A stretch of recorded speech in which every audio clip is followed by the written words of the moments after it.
نزد میکروفون اینجا بیا. کین شما؟ رجب زاده شهباز مظفر. چند سال شد کار میکنی؟ 1 سال و 8 ماه محترم جناب عالی. 1 سال و 8 ماه؟ بله. چند خانه داری؟ راست شگو. 3 تا محترم جناب عالی. چند ماشین داری؟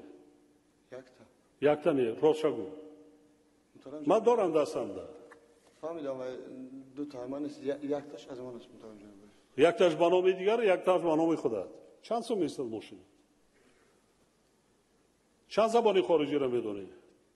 3 زبان محترم جناب عالی. کجا را ختم کردی؟ دیپ اکادمی روسیه محترم جناب عالی. دروغ میگوی، ختم نکردی. کنسولش بله بله.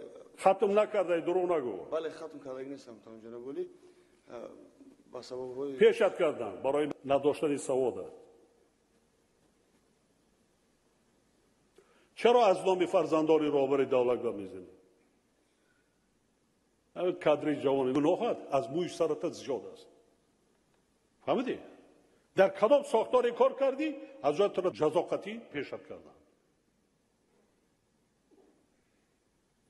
از چه کار در قبول کردن من نمیدونم. یگان کسی اطاعت نمیکنه، سلام نمیکنه تا چی؟ تو یگان با از آسمان چکیدی؟ قانون برای چی؟ قانون برای کی است؟ گناه نداری؟ کمودی نداری؟ دارم. همین میره ارزت میشه گم میشه. همین کاری که جوانی نباشه کجا ترما را میگیری؟ نه کم از 15 سال. پولای خارجی برآورده کردم یک گردونی. شد. اکثریت را برای من گذرگاه ها، اکثریت را برای ترمینال ها، اکثریت را برای ریاست های گمرک انمی احوال است.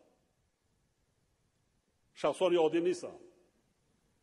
از کجا در آمده بودجه میشد؟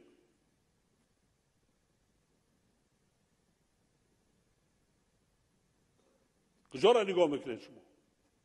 100 میلیون میلیارد رفته ایستاده است. دیگه بودجه اجرا نمیشه.